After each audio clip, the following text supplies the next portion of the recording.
ദേശീയപാതയിൽ ആരിക്കാടി ഷിറിയ ഭാഗത്ത് തെരുവിളക്കുകളില്ലാത്തത് യാത്രക്കാർക്ക് ഇരുട്ടടിയാകുന്നു. വെളിച്ചമില്ലാത്തതിനാൽ കാൽനട യാത്രക്കാരും കാത്തിരിപ്പുകാരും അപകടങ്ങളിൽ ചെന്നുപെടുന്ന സാഹചര്യവും കൂടി വരുന്നുണ്ട്. ഗുണമേന്മയോട് കൂടിയ ഉൽപ്പന്നങ്ങൾ മിതമായ നിരക്കിൽ. Srikrishna hardwares, MG road, Kasaragod.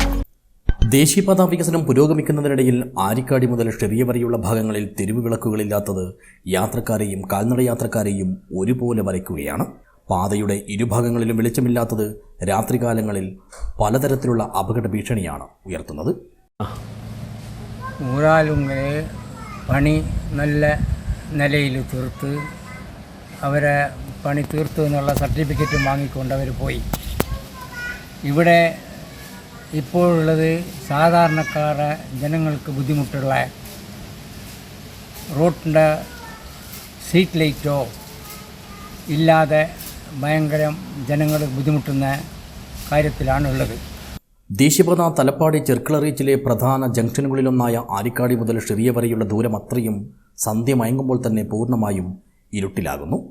ആയിരക്കണക്കിന് വാഹനങ്ങൾ കടന്നുപോകുന്ന ഈ റൂട്ടിൽ വെളിച്ചമില്ലാത്തത് കാരണം എതിരെ വരുന്ന വാഹനങ്ങളുടെ ഹെഡ്ലൈറ്റ് കണ്ണിലടിച്ച് ഡ്രൈവർമാരുടെ നിയന്ത്രണം തെറ്റുന്നതും പതിവായി മാറുകയാണ്. വെളിച്ചമില്ലാത്തതിനാൽ രാത്രിയിൽ റോഡ് മുറിച്ചു കിടക്കുന്നവർക്കും ബസ് കാത്തു നിൽക്കുന്നവർക്കും വാഹനങ്ങൾ കാണാൻ കഴിയാത്ത അവസ്ഥയുമുണ്ട്. കൂടാതെ പോകുന്നതും വരുന്നതും ഒരേ റൂട്ടിലായതുകൊണ്ട് എപ്പോഴും ആക്സിഡൻറ്റ് സംഭവിക്കാനുള്ള സാധ്യതയും ഉണ്ട്. ലൈറ്റ് എന്ത് വെക്കാതെ എന്ന് ചോദിച്ചപ്പോൾ അവർ പറയുന്നത് അവിടെ വീടുകളില്ലാത്തത് കൊണ്ടാണ് വെക്കാത്തതെന്ന്. വീടുകളില്ലാത്തത് കൊണ്ട് തന്നെയല്ലേ ലൈറ്റ് വേണ്ടത്. വീടുകളില്ലാത്തത് കൊണ്ട് വെക്കുന്നില്ല എന്ന് പറയുന്നത് കോൺട്രാക്റ്റ് എടുത്തിന് തേച്ച് റോട്ടുണ്ടതല്ലേ. അവിടെ വീടുണ്ടോ വീടില്ലേന്ന് അവർക്ക് നോക്കേണ്ട ആവശ്യം എന്തുണ്ട്? ആവശ്യമുള്ള ജനങ്ങൾക്ക് ആവശ്യമുള്ള ബുദ്ധിമുട്ട് തീരാനുള്ള സഹകരണങ്ങളും സഹായങ്ങളുമാണ് അവർ ചെയ്യേണ്ടത്. തെരുവ് വിളക്കുകളില്ലാത്ത സാഹചര്യം മുതലെടുത്ത് പലയിടങ്ങളിലും രാത്രികാലങ്ങളിൽ സാമൂഹ്യവിരുദ്ധർ മാലിന്യം തള്ളുന്നതായുള്ള പരാതിയുമുണ്ട്.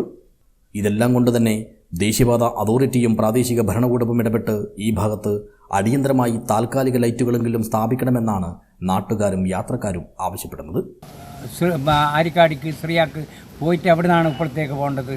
ഉപ്പളത്തുനിന്ന് വരണമെങ്കിൽ ആരിക്കാടിയിലോ ശ്രീയാലോ ഇറങ്ങിയിട്ടാണ് ഇങ്ങോട്ട് വരേണ്ടത്. കിലോമീറ്റർ കണക്കിന് ജനങ്ങളുടെ പൈസവും പിന്നെ ആരോഗ്യമെല്ലാം ബുദ്ധിമുട്ടുള്ള ആൾക്കെല്ലാം ബുദ്ധിമുട്ടായിക്കൊണ്ടിരിക്കുന്ന ഒരു നിലപാടാണ് ഇപ്പോൾ ഈ പിന്നെ ഈ റോഡ് കൊണ്ട് നമുക്ക് കിട്ടിയ ഗുണം.